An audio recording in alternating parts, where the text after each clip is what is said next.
இன்னைக்கு எதை பற்றி பார்க்க போகிறோம் அப்படின்னா ஃபிஷர் இன் ஏனஸ், அதாவது ஆசனவாய் வெடிப்பு. நிறைய பேர் மூல நோயோடு இதை குழப்பிப்பாங்க. மூலம் அப்படிங்கிறது ஆசனவாயில் இருக்கிற இரத்த குழாய்கள் விரிவடைகிறதுனால வர்ற சதை அடைப்பு. அது கன்ஜஷன் சொல்லுவோம், ஏனல் கன்ஜஷன்னால நமக்கு வருது. அது மோஷன் போகும்போது வலி வரும். ஆனால் ஃபிஷரில் என்ன ஆகும்னா மோஷன் போய் முடிச்சதுக்கப்புறமா வலியும் காந்தலும் வரும்.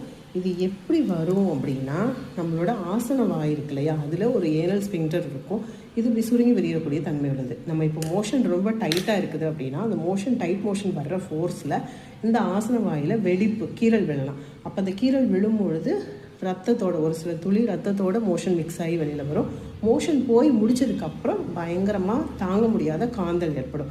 இதுவே ரிப்பீட்டடாக திருப்பி மோஷன் போகும்போது அதில் வெடிப்பு வரும்பொழுது அது தழும்பு மாதிரி ஆகி அது ரொம்ப நாள் வலி வேதனை இருக்கிறதுக்கு நமக்கு காரணமாக கூட இருக்கலாம்.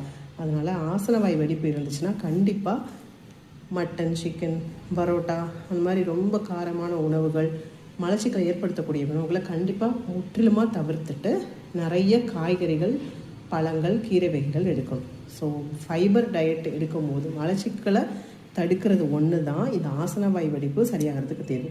ஹோமியோபதியில் ரெட்டானியா, ஆசிட் நைட் அப்படி நிறைய மெடிசின்ஸ் இருக்குது. அந்த ஹீட்டை குறைக்கிறதுக்கு கூட மருந்துகள் இருக்குது. சல்ஃபர், மலச்சிக்கலை குறைக்கிறதுக்கு நட்ஸ், பிரை, அலுமினா, இந்த மாதிரி நிறைய மெடிசின்ஸ் இருக்குது. ஆனால் இந்த மருந்தெல்லாம் ஏன் சொல்கிறேன்னா, இதுக்கு மருந்துகள் இதில் இருக்குது, இது எடுத்தால் சிறப்பாக கேட்குங்கிறதோட ஒரு விழிப்புணர்வு தானே தவிர, இந்த மருந்தை எடுங்க, டாக்டரை பார்க்காம எடுங்க, இது எடுத்தால் சரியாயிரும், இல்லை நான் சொல்கிற மருந்து மட்டும்தான் மருந்து, அப்படிலாம் இல்லை. ஹோமியோபதி மருந்து பக்கத்தில் இருக்கிற படித்த ஹோமியோபதி டாக்டர் யாருனாலும் உங்கள் ஊர் பக்கத்தில் இருக்கிறவங்களே பார்த்து எடுத்துக்கலாம். ஓகேவா?